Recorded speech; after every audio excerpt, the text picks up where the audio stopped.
ሙሉ ስምሽንና ከየት ዩኒቨርሲቲ ነው የተመረቅሽ አስታውቂኝ። በቅድሚያ ግን እንኳን ደስ አለሽ ማለት እወዳለሁኝ። በአቦ ሚዲያ ስም ማለት ነው። ታሪኩ እባላለሁኝ።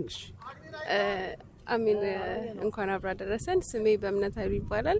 የተመረቅኩት ከጆርጂያ ስቴት ዩኒቨርሲቲ በኮምፒውተር ሳይንስ።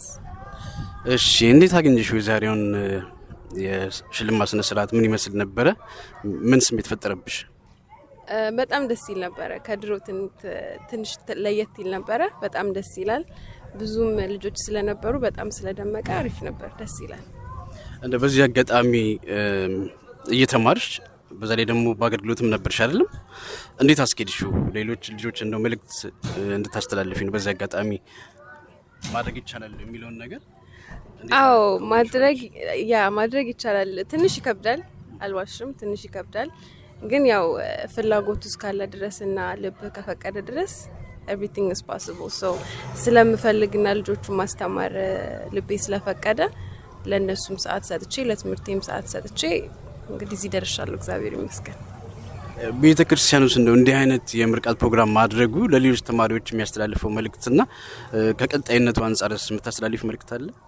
እንደዚህ ማድረጋቸው አንደኛ ነገር ከኛ ወደ ላይ እየሄዱ ለሚማሩት ተማሪዎች እኔም እንደዚህ ማድረግ ፈልጋለሁ ይሉና ተምረው ቶሎ በጥሩ ውጤት እንዲሁም ከኛ በተለይ ማለት ነው ጥሩ ውጤት አምጥተው እነሱን ደግሞ በደንብ ሴሌብሬት እንደምናደርጋቸው ስለሚያስቡ አይ ቲንክ ሞቲቬት ስለሚያደርጋቸው አሪፍ ነው ብዬ አስባለሁ። ጥሩ፣ እንግዲህ በቀጣይ ወደ ስራው ዓለም ነው የምትገቢው አንቺ። ከዛ ጋር በተያያዘ በዚህ በአገልግሎት ደግሞ እንዴት ነው በመቀጠል ያሰብሽው? እቅድሽ ምንድን ነው? ያው አገልግሎቴ አይቆምም። አገልግሎት የሚቆም ነገር አይደለም። ስራም ቢይዝም ምንም ቢያጋጥመኝም አቡዬ ቤቴ ናትና ሁሌ የመጣው ማገለግለውም እዚህ ነው። እንግዲህ እግዚአብሔር እስኪፈቅድ ድረስ አገለግላለሁ፣ አላቆምም። እንግዲህ በጸሎታችሁ አስቡኝ። ስራ እንዲይዝ ደግሞ ታገኛለሽ። አሪፍ ፊልድ ነው። እግዚአብሔር ይቅናሽ። እንግዲህ ቀጣዩም ሂደትሽ የሰመረ እንዲሆን በአቦ ሚዲያ ስም አመሰግናለሁ። ቀረ የምትይው ነገር ማስተላለፍ የምትፈልጊው መልእክት ካለ እድል ስጥሽና እንጨርሳለን። ቀረ የምለው ነገር የለም፣ ግን ማመስገን የምፈልገው ቤተሰቦቼን፣ እናቴን፣ አባቴን እዚህ ሰንበት ትምህርት ቤት ላስተማሩኝ፣ ስማቸውን አዝሚ፣ እስርዬ፣ ነብዩ፣ ሰርጸ በጣም ብዙ ናቸው። የሰንበት ተማሪዎች፣ መዘምራን፣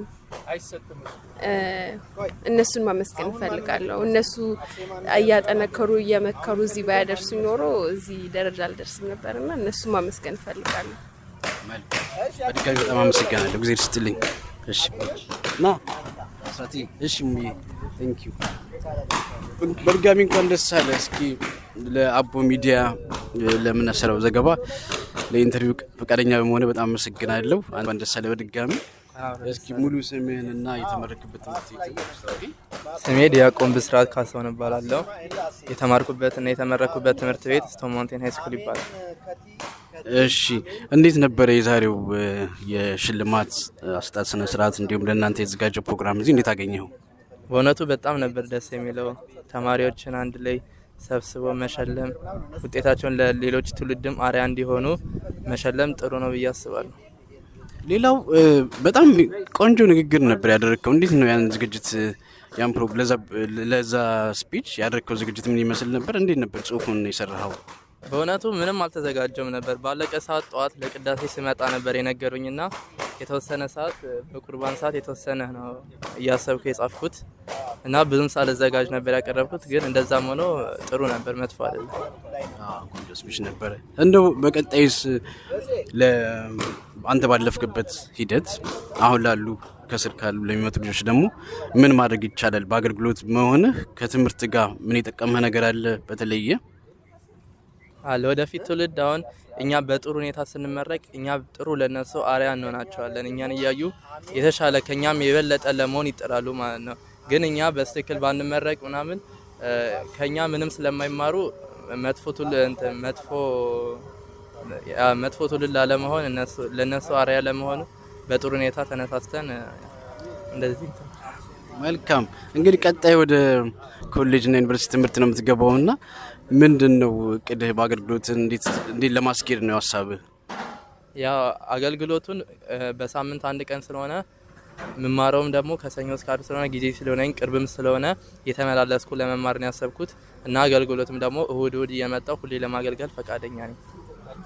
በትምህርቴም ጠንክሬ ለመስራት ቆርጫለሁ። ጥሩ። እንደው ስናጠቃልል በዚህ አጋጣሚ ለማስተላለፍ የምትፈልገው መልእክት ካለ ድል ልስጥህና እንጨርሳለን። ለሁሉም ለወላጆቼም፣ ለቤተሰቦቼም፣ ለሁላችሁም ለአቦ ምእመናን ሁሉ በጣም ስለተንከባከባችሁን፣ ስላደረጋችሁን ሁሉ፣ ስለከፈላችሁት መስዋዕትነት ነገር ሁሉ በእግዚአብሔር ስም አመሰግናለሁ። ሁላችሁንም ለሁላችሁም ምስጋናዬን ማቅረብ ፈልጋለሁ። መልካም። እኛም እንግዲህ ቀጣዩ የህይወት መስመር የተሳካ እንዲሆን መልካም ምኞታችንን እንገልጻለን። ለቃለ ምልልሱም ስለተባበርከን በጣም እናመሰግናለን። እኔም በጣም ነው የማመሰግነው። ሙሉ ስምሽንና የት ትምህርት ቤት እንደተመረቅሽ በቅድሚያ ግለጭልን። ሙሉ ስሜ መሰረት ኑኔ ይባላል። ላስት ኔም መሰረት ኑኔ ነው። ላስት ኔም ኑኔ ነው። ይቅርታ፣ ሙሉ ስሜ መሰረት ኑኔ። የተማርኩት ጆርጂያ ስቴት ዩኒቨርሲቲ፣ የተለያዩ ዩኒቨርሲቲ ተምሬያለሁ፣ ግን ላስት ሚኒት ላይ የተመረጥኩት በጆርጂያ ስቴት ዩኒቨርሲቲ ነው። በምን ሙያ? በኮምፒውተር ሳይንስ።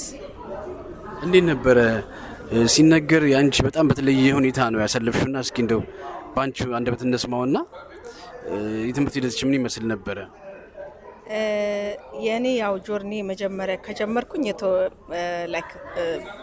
አመታቶች ተቆጥረዋል። አመቱን እንደው በግልጽ ይሄ ነው ማለት አልፈልግም። ስሎንግ ጆርኒ ነው፣ ግን አት ዘ ሴም ታይም ደግሞ ብዙ ላይፍ ሌሰን የተማርኩበት ነው። ጥሩ የህይወት ልምድ ተሞክሮ ያሳለፍኩበት እና ብዙ ነገር እንትን ያልኩበት ነው። የኔ የተለየበት ምክንያት በዚሁ ጆርኒ ውስጥ ልጅ ወልጃለሁ፣ ትዳር ይዣለሁ፣ ልጅ ወልጃለሁ፣ 4 ልጆች ወልጃለሁ። ከትምህርቱ በኋላ ነው?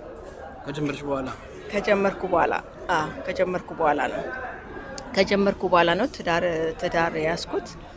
ከዛ ትዳር ይዤ ያው ቤተሰብ መርዳት ነበረብኝ። እዚህም ታናናሽ ወንድምና እህቶች ነበሩ። እነሱንም ትምህርት ቤት ይማሩ ነበረ። እነሱም ሰፖርት ማድረግ ነበረብኝ። እነሱ ዩኒቨርሲቲ እየተማሩ ነበረ።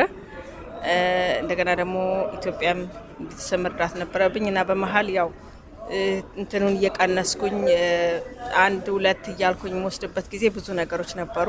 ያም ያደረገበት ምክንያት ያው እንዳልኩ በእነዚህ ውስጥ ከዛ ደግሞ የራሴን ላይፍ ደግሞ መኖርም ሲጀምር ያው ሁለቱም እንዳለ ነው። የቤተሰብ መርዳትም እንደገና ደግሞ የራሴን ልጆቼን ቤተሰቤን ማስተዳደሩም እንዳለ እንደቀጠለ ነበር። በሱም ጆርኒ ውስጥ ያው እንትን እያደረኩኝ እየወሰድኩኝ ነበረ እና ያው በተለያየ ማህበራት በማህበረ ባልወልድ አገለግላለሁ። በማህበረ ባልወልድ በአንደኛነት ማህበረ ባልወልድ ሰብሳቢ ነኝ፣ የአትላንታ ቀጠና ማዕከል። ሲቀጥል ደግሞ በማህበረ ቅዱሳን የተለያየ ስራዎችን ሰራለሁ። በአቡነ ጎርጎሪዮስ ትምህርት ቤት አስተማሪ ነኝ እና ደግሞ ኮሚቴ ውስጥ አለሁበት። የአቡነ ጎርጎሪዮስ የአትላንታ ቀጠና ማዕከል ኮሚቴ ውስጥ አለሁበት፣ አገለግላለሁ በሱ እና ሰንበት ትምህርት ቤትም አገለግላለሁ። እንደዛ እያልኩኝ ነው የሚሄደው። ያን ያደረኩበት ምክንያት ምንድነው? በላይፌ ውስጥ ብቻውን ትምህርቱን ለማስተካከል ያልፈለኩበት ምክንያት ያው ላይፍ እስከሆነ ድረስ የት ላይ ማለት መሞት እንዳለ ሁላ ሁሌ ያስበዋለሁ፣ ሞትን ሁሌ ያስባታለሁ። ስለዚህ በዚህ ጆርኒ ውስጥ የሆነ ነገር እንኳን እንትን ብል የመስራት ያለብኝን ነገሮች ወደ ኋላ መተው አልፈለኩኝም። የቤተ ክርስቲያኔን ስራዎች መተው አልፈለኩኝም። እያንዳንዱ የቤተ ክርስቲያን ስርዓት ደግሞ የግሌ እንደሆነ ስለማስብ አንዲት ነገር ሳላረግ ነው የምሰራው። ምክንያቱም የራሴ ለአገልግሎቱ ብቻ ሳይሆን በቃ መንፈሳዊ እርካታ ይሰጠኛል። ሰርቼ ደስ ሲለኝ በደንብ ደስ ብሎኝ ነው የምሰራው። ለዛም ነው ብዙ ነገሮች እንትን የሚሉት ይመስለኛል። በጣም እጅግ በጣም ደስ የሚያስደስተኝ እንደውም የቤተ ክርስቲያንን ስሰራ ነው የሁሉ ነገር በላይ ማለት ነው። እና በሱ ነው። እግዚአብሔር ይስጥልኝ። መልሼዋለሁ ብዬ ገምታለሁ። እሺ መሰረት፣ እንግዲህ ቀጣዩም የሰመረ እንዲሆን በአቦ ሚዲያ ስም በጣም አመሰግናለሁ። ላስተያየትሽም በእግዚአብሔር ያክብርልኝ። መልካም እድል በመንገድሽ ሁሉ እግዚአብሔር ይከተልሽ። አሜን። እግዚአብሔር ይስጥልኝ።